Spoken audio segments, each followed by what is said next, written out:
Hi, everyone. Welcome back. I feel like I just uploaded a video and now I'm doing another. This is a discussion, a live discussion with Caitey.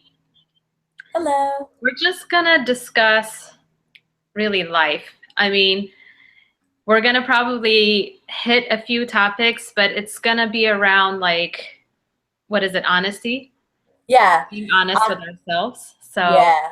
I'm going to let you take the lead on that and I will chime in. Cool. Hi guys.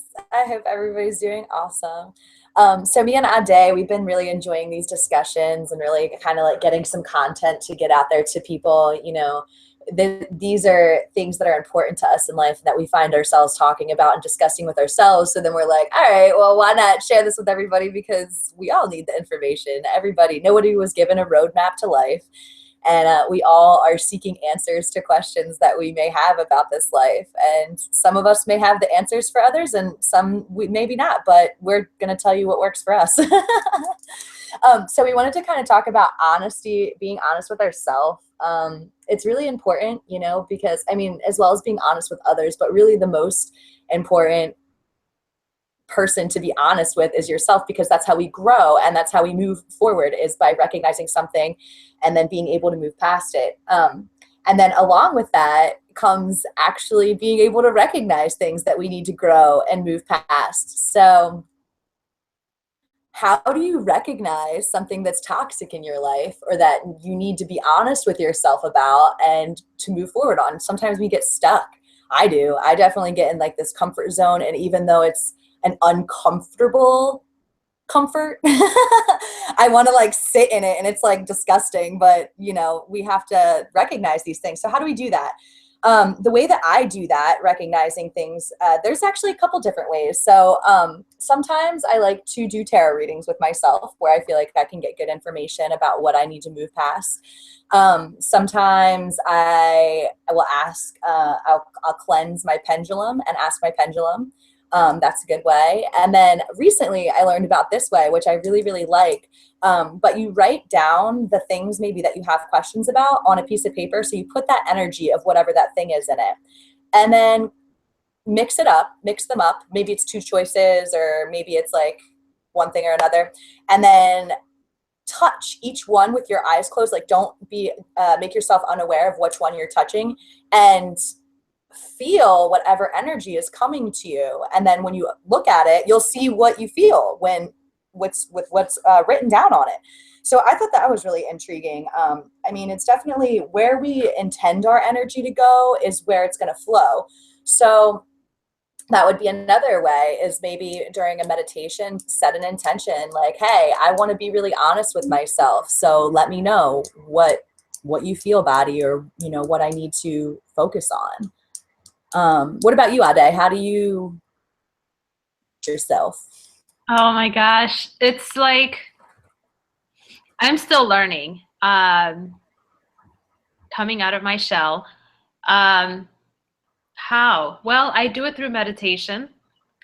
But Yes. lately it's been more of like a direct confrontation. Like, um, I've been confronted with so much energy that I just had no choice but to let go.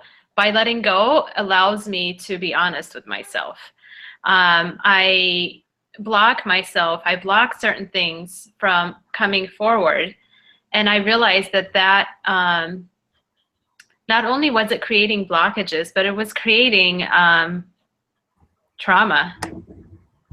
You know, the more I ignore something from resurfacing, it just like keeps brewing, and it blocks me from certain opportunities, from spirituality, from connecting with people.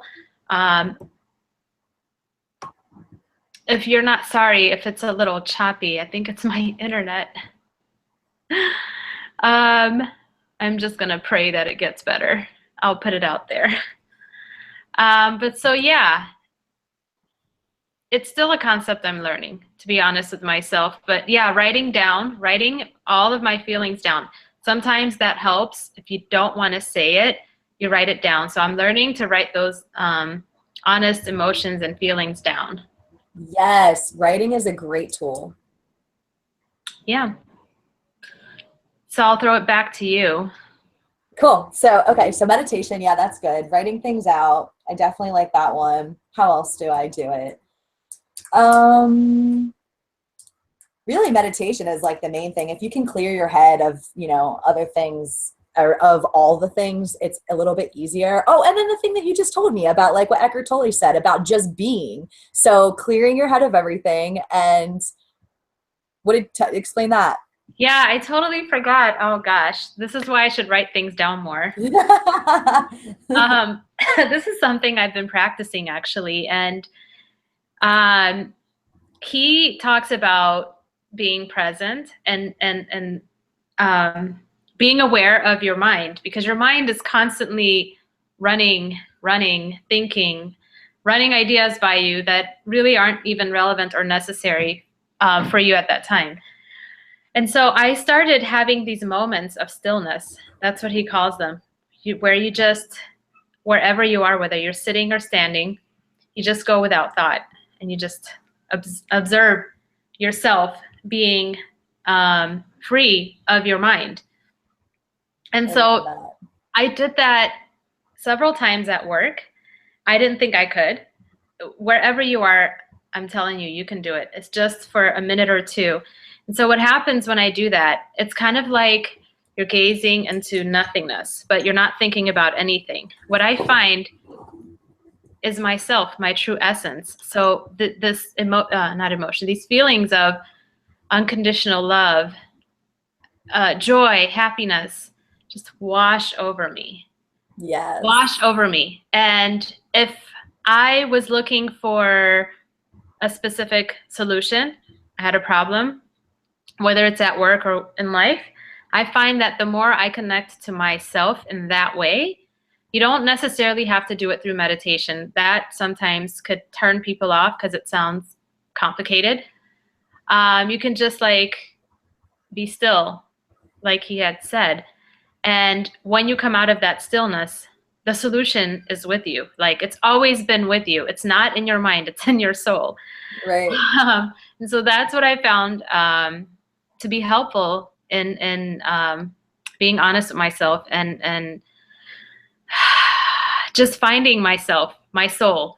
And it's such an exhilarating experience because you will find that love, that true love that I've talked about. When you find yourself, you'll feel it. It'll come over you. And it becomes addicting. So I started doing more and more of that. Like yesterday, I did it at least 4 or 5 times.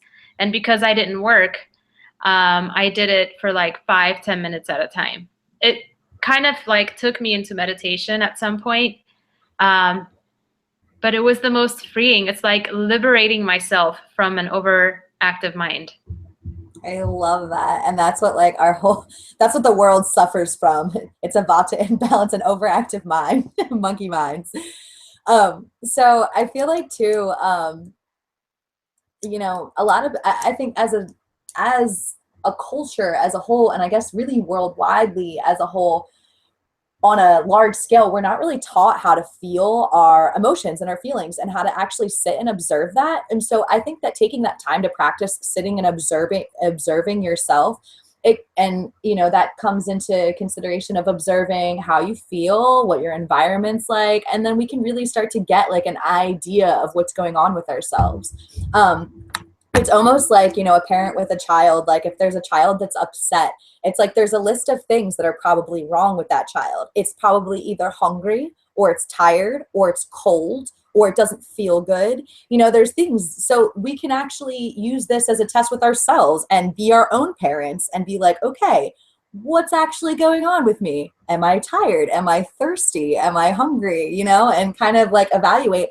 And, when we sit and take that time for ourselves, that's honoring ourselves. That's showing that we care and we're taking the time. And You know, that actually is how we can start to get honest with ourselves, because it's like, okay, if I can really get to the root of what's going on, then I can kind of get a better basis of how I feel about some things. And you can recognize what's toxic in your life. Like if you're constantly tired all the time, maybe you're in a situation that's energetically draining you. You know, maybe you need to like sit back and evaluate, like, when do I get tired? What causes this tiredness? You know, is it normal? Is it abnormal? Like, you know, gauge things. Also too, like, I feel like people don't take enough time to sit and observe what kind of vibrations they're allowing in their sphere, you know, because we just get so complacent and we kind of sit back and we let things happen. But it's like we have control of what vibrations we're allowing to enter our bubble, if you will, our auric field. And I have to remember that for myself, especially too, like, for instance, like right now where I'm living at, my roommates, like they'll like to play TV a lot and I don't watch TV. And I've noticed that sometimes it messes up my vibration, but I allow it to. So I had to start sitting and actually intending, I block myself from those vibrations. I choose to sit in my own vibration. And then I stopped getting so bothered by it. I was like, oh, okay. I'm just not setting that intention. I was letting it go. And then it. Yeah. Awareness is totally key. Another thing I wanted to mention is taking your time in your responses when you're responding to someone. This also is about being still and not letting your overactive mind take over you. I find that the more I am connecting to myself, my interactions and my relationships with people in general have improved. Because when we are so impulsive in our reactions, we leave a lot of room for misunderstandings. Yes. We read either too little or too much into people's energy or tone and how they're speaking to you. I find that when I pause and I am still, I'm able to observe myself in that interaction. And if someone is behaving in such a way that is aggressive towards me, by me being still and finding my center and finding myself allows me to either A, not react to them, or B, really try to understand the whole situation, where they're coming from. Totally. You know, if these are strangers, it cannot be personal. No. And also make it too, so personal, like this person is doing this on purpose to me. We yes, do the victim mode, like, so why is this happening to me? That was my favorite. In sales, we would say Q-tip, which is quit taking it personal. Because like you can't, like, especially when it's a stranger, like it is not about you. It's just not. Like you can think of 1,000 reasons of why it might be you, but it is not you. And I think that, like how you were just saying about responding and taking time, that's so beautiful. And I think everybody should practice that, because the first like 0.5 seconds of you wanting to respond to something, that is emotion and that's it. And it's important that we honor emotions, but not that we act through our emotions. I've recently learned that emotions come from the ego. Yes, absolutely. What comes from your soul is actually love-based, yes, and joy. So these impulsive emotions that we have, again, are very protective, and they are necessary. You just have to like be wise in how you use them, and also not be taken over by these emotions. So it is a balancing act, and we are gonna fail. It's gonna happen. You're gonna get taken over, fine. But don't dwell in that. Don't judge yourself. Don't get mad at yourself for it, because then you're betraying yourself, and now you're stuck in this cycle of like your emotions. Totally. And like being gentle with ourselves. And in I forget what the teaching is, but there's I want to say it's a Buddhist teaching, but there's samsara, which is the wheel of suffering. And it's us constantly perpetuating ourselves in the same wheel of suffering over and over again to break it. But I have a yoga teacher, or had a yoga teacher at one point, who's super, super awesome. And I used to love it because when we would do our yoga practice, that's what he would say. He'd be like, now remember, this is practice. And it's the same with life. Like, we are here to learn and to be practicing. So like, don't be so hard on yourself. And what one person may be able to do, another may not be able to do. And that's okay, because we're all here learning. And it's like, you know, that has been one of my biggest lessons, is learning to be gentle with myself. Patience is a huge part of that. Not only with yourself, but with others. And I find that, and this applies to everyone, but more like so to the spiritual and the light worker community. We want this progression for everyone because we see it in ourselves.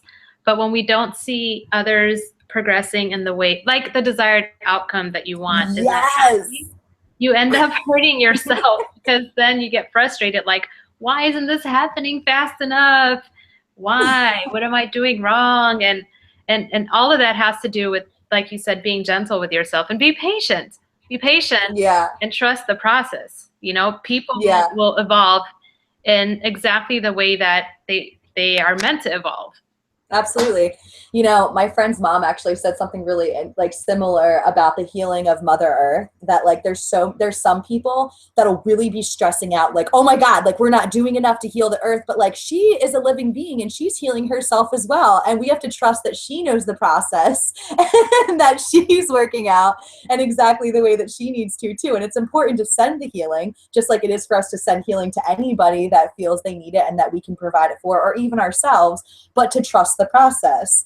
And we were talking about that earlier, losing attachment to the outcome, because it's so funny. Like, you know, we'll have this idea of what should happen, but it never works out the way that we want it to. And 9 times out of 10, it's working out better than we thought it was going to, because the universe knows what we need. It knows our highest joys. It knows what's necessary for the moment. It knows our lessons, everything. So definitely having that trust.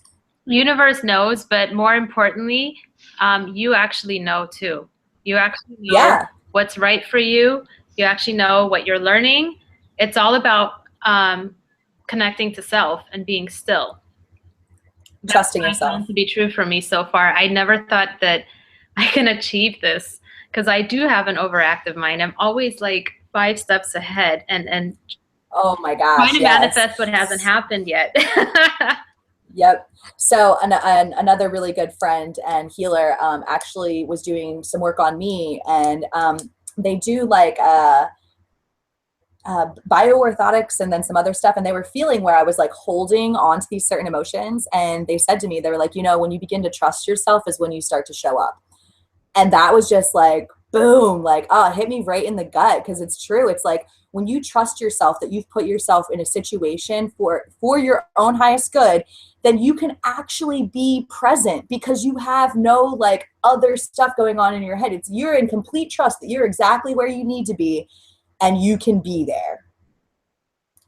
That's amazing. See, remembering that can be like so tough in situations. And I think that's why it's important to have your daily affirmations, to start your day with your true intentions, what you wish to achieve. When you send out that positive energy to the universe, I promise you, the universe will reciprocate. It will send you whatever that you need to have.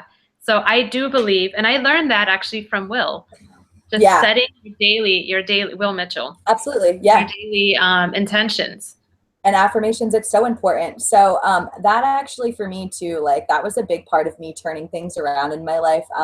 I read Wayne Dyer, Wishes Fulfilled, and he talks about how I am is the God statement. And when you say I am blank followed by a statement, that you are actually setting a manifestation, that you are like creating something. And when you say something like, I am, let's say like, I am stupid, what you're doing is you're contradicting the God self, and then you're creating resistance, because you're actually resisting what the I am actually is, and you're like negating from that. So that was a big thing for me, a turning point, to realize statements throughout the day that I say I am, and then what follows it. And I had to like actually start adjusting things and be like, whoa, okay, like let's make this good because it's powerful. It's so interesting that you said that because I'm reading this book on manifestation. It's called The Moses Code.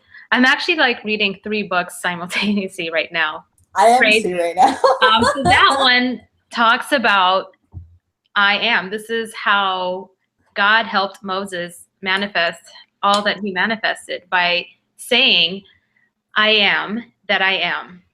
And while you're Yes. saying this, you're looking at, like, the book has these exercises for you to do.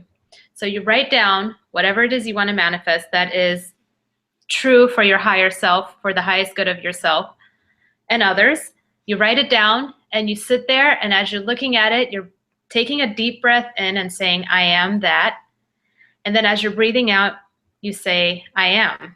And so what the book is saying is, when you say, I am that, that's you.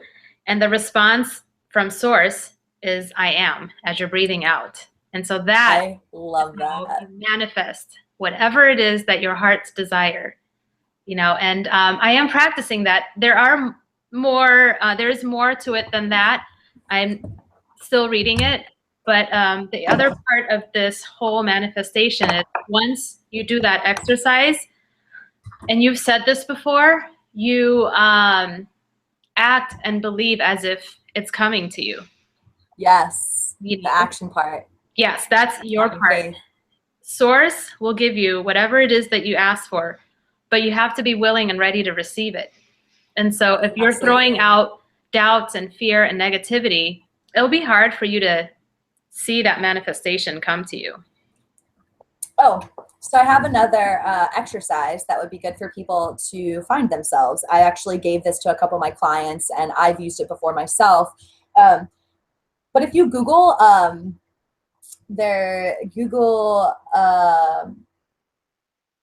oh man, I'll have to think of the way to phrase it. But basically, there's a list of words that are values. There you go. Top like 10 to 25 values that people have. And so what you do is you're going to get a bunch of words that are on this list, and you write them down and then order them of their importance to you, so you can get a feel of where you're at. Because some people just don't know. I didn't know for the longest time. I'm like, I don't even know what's important to me or what I want. All I know is what other people want for me, what I've been told that I'd be good at, or what I've been told that I want. And like, really sometimes trying to find the answers yourself can be a little bit noisy because they got so much other stuff going on around us with the other people's programs and their intentions. And it's like, wait, where am I at with things? So Google top 25 values. Just that. You can Google that right there, and then find the list of words and find out where you fall under these lists of values, what's important to you, and you can get a little bit of a better idea of where you're at with things. I love that. That's beautiful. Yeah. So it helped me. I mean, I totally agree. Is there like any more you want to add to I know you want to talk about manifestation. Yeah, I'm always a fan. You're like a huge fan of, I mean, I am too, but you're more experienced in that. I'm still learning. Yeah. It's a constant learning process. I'm still learning things about it too. But one of the things I do want to throw out about manifestation is what we were just talking about. And this is new to me. Like I just kind of pieced this part of the puzzle into it. Is that for a while I was manifesting these things that were like, great things and things that I believe will happen for me, but it was like a little bit looking too far down the line. And I realized that there was like steps in between that I was missing manifesting. And so like while I was making these great manifestations, it wasn't going in a realistic timeline of what I could accomplish. So that's actually a huge thing with manifestation, is kind of being a little bit realistic too, and knowing what needs to be put into it to create, like planting the seeds to create this huge fruit tree of whatever it is that you want of abundance, So there's going to be like the in-between steps. So I'm learning that because like I said, like I was like, oh yeah, want to do this really great big thing and this really great big thing. But I just like, there's like a dissonance in between getting there and like being there of being realistic. And so that's where I'm kind of at with it, is like, okay, what are my in-between planter seeds that I need to get to where I want to be at? And so being in a more present moment manifestation type of idea, instead of like being stuck in the future manifesting. Like that's great and it's good to do, but it's and more important to be like, what do I need right now to create these future things? Going along with that, sometimes when you're, like you said, manifesting something like from the future, either it comes to you and it becomes a lesson because you weren't ready for it. Oh my God, yes.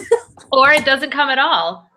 And, you know, and it has happened to me in both ways, where it did come to me, you know, and okay, now we're here, but how do I proceed? Like, I didn't know it was going to happen, and it happened, and I'm like, oh man, I blew it. Like it went away. But that is not healthy. It's not like, okay, I blew it and it's never coming back. It comes to you to let you know, A, you can manifest whatever you want to manifest, and this is right for you. And B, you have work to do before you can receive this huge manifestation. It's practice. It's practice, and it lets you know like what you need to work on. And then trust me, it will come back if it was meant to come back to you. Absolutely, absolutely. So yeah, like it's funny because we always think that we know, and that's part of losing attachment to the outcome, what we were saying, you know, it's part of understanding that, trusting yourself, like that there's a divine order that's going into play, you know, that we can trust, and then to like go about it again from a new angle. So yeah, that's it. Manifestation's been interesting for me, but you know, it's something that it's tricky. It's a tricky thing because it doesn't always happen exactly how we perceive it to, but it does because it's manifesting. So it's interesting. I know there's more that we wanted to discuss, and I'm not one to write things down. So yeah, no, I know you wrote down some stuff. What did you want to? I know there was more. Yeah, there was a couple other things. So, oh, actually, I did want to say too, with going on like with what vibrations that you're absorbing and how they could be affecting you, like helping you to recognize what could be toxic in your life.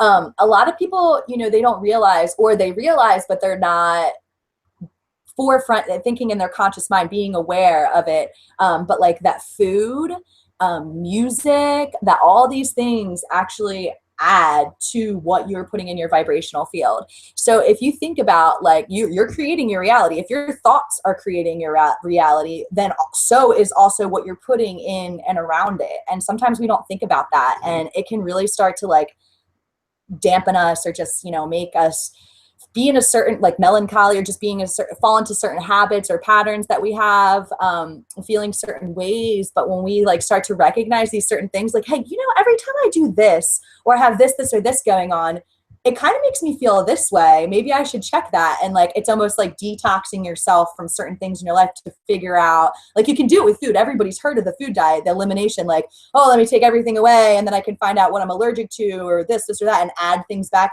You can do that with things and people as well, and eliminate those things from your life, and then kind of incorporate it and figure out like, whoa, okay, that affects me like that, and that does that to me. That can be a helpful tool. And then I agree. Yeah, really, like I think that the best, and this is kind of wrapping up because I don't really have much else on the list, but back to what we were just saying about taking those moments to just be. I think that that's the best advice to feel yourself, and to be honest with yourself, and to recognize traumas or toxic things. If you're taking that time, like you're going to get the answers that you need.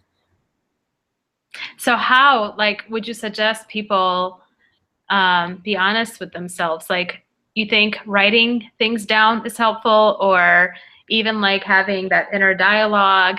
I mean, some people that I've spoken with just have this hard time facing themselves. They keep themselves busy. They start picking up projects and all these distracting things to get away from themselves. So that would be part of the going into being honest with yourself. And people can run from themselves, And sometimes that's what they need too, you know, to like not be with themselves for a little bit. But you know, I think there comes a someone breaking point, you know, like there, that's what yes. happened to me. I can only run so much. And then I reached a breaking point and I was like, oh, Well, hey, because here it comes. when you're running, you're not in alignment with yourself. And so everything seems to start crashing down around you. When you're ignoring the signs, the warning Oh, yeah. We signs, talked about it that. starts to crash down. Yeah. So, I mean, I think that once you hit the breaking point, and this is like with anything, anybody that's got an addiction or anybody that's like just struggling with something, once you hit that like flatline point, you're like, no, I'm changing. And that's when growth can start to begin and change can happen. But you know, just like doing the practice of taking time for yourself is really like how you can be honest with yourself. Because if you're not taking time for yourself, you're not being honest with yourself. Like right there, that would be the number one sign, because you're not taking time. But I think that also too, like I use essential oils, and I have been for a while, and they can really, like, say I'm like up here and I'm just like scattered and everywhere and I need to be more like here, just a little bit of lavender or something else to like bring me back down to reality, like ground me. Frankincense is good for that, and bring me to a place of being like, okay, deep breaths. Okay, what do I need? And then that goes back to the checklist that I was talking about, with like, just like if you were watching a kid and you were like, okay, are you hungry? Are you tired? Do you not feel good? Like, what's going on with you? Do that mental checklist for yourself and be like, where am I at right now? Gauge yourself. And if you take 2 seconds to gauge where you're at with things, then you can be a little bit more honest with yourself. Oh my gosh. That's so true. And I do use lavender a lot, and it does help. It helps calm you down. And also breathing. Breathing is so important, and we take it for granted. It's not like we're not breathing, otherwise we won't be living. But I find that taking deep breaths throughout the day, along with being still and having no thought, brings you such a sense of clarity. Like whenever I get headaches, I just go outside and I take a few deep breaths, I take a walk, and when I come back, it's over. I mean, I'm not saying that's the solution to every like kind of headache, but sometimes your body tries to tell you, you know, go take a breath, gain more clarity. It helps. It all helps, and it's the little things, it's the simple things that are free. You don't have to go and buy aspirin and drugs and go get therapy. I mean, at some point you will need it. I'm not saying to everyone like don't ever go get therapy. It is helpful, but sometimes if you do these little things, that's already available to you, Yeah. you can help yourself. So one of the biggest things for me, that I have been learning the past 2 years, um, and it's like, you know it and you hear it, but like actually acknowledging it is two completely different things, as we all know. But like your body, it's giving you warning signs for a reason. So if there's something that comes up or like comes out physically, or like you feel a certain way, like your body is trying to tell you something. So that is the most important time to take time for yourself and be like, okay, what's going on with me? Because like, I don't know, like I've had a ton of little like warning signs that my body will give me. And it's like, it's not bad. It's just like, hey, this is telling you like, okay, like for instance, and I'm being like totally honest with this. I smoked for a really long time and then I quit for like 2 years, right? So proud of myself, so good. And then I got back into a triggered situation and I picked up smoking again. And then after like 2 months of smoking, I started to get in the back of my heel, like, and I like to do yoga too, but I hadn't really been practicing much. But I like the couple times that I did, I noticed I was getting this like weird, like pain in the back of my heel. And I like looked it up, and basically like they gave like names for whatever it could be or whatever. But the side effect, like why that happens, one of the things can be from smoking. And I'm like, duh, Caitey, like you need to stop smoking. Like that's clear. And you knew that. I'm like, okay. So quit smoking again. But like things like that, you'll get little warning signs, or like you were saying with the headache, your body's telling you maybe take some time and like pull away from what you're doing. Or like I like to do art. If I'm like too into it, sometimes I'm like blocked and I'm not getting it. So like I'll start to feel frustrated and like, and that's myself telling me, yo, walk away from it. You don't even need to be there because this is supposed to be enjoyable for you. Oh, okay, yeah, let me walk away, do something different. Absolutely. And so in closing, I would say being honest with yourself is also honoring your body and listening to your body. I don't always run for the aspirins every time I get a headache. I don't run to the hospital every time I feel a little symptom. I try to listen to my body and surrender to whatever it is that's happening. And 9 times, well, I can't say 9 times out of 10, but mostly when I take a breath, drink water, rest. Sometimes I can be a bit of a hermit and I will stay indoors and read all day long. And sometimes what I need is just fresh air. So when I do those things, it usually gets better. And if it doesn't, and if it stays for 3 or 4 days, then yeah, of course I would go to see a doctor. Yeah, I'd say I'm the same way. Yeah, yeah. Honor your body, honor yourselves. Absolutely. I hope this helps some of you. Everyone, thank you so much for tuning in. Caitey, do you have anything else you want to add? One more thing. So on that list I was giving you, it was about 5 things. Tired, hungry, thirsty, sleepy, not feeling good. The last thing would be exactly what you just said, honoring your outside time. There's so many times that I've got caught up indoors and all I needed to do was step outside. Because Yep. as soon as I did, I was like, oh my God, why I've been missing this my whole life. So true. So true. So yeah, that's it. I'm done. All right. Love you for joining, everyone. Thank you so much. Love And all you. see you on the next one. Blessings. Bye. Bye.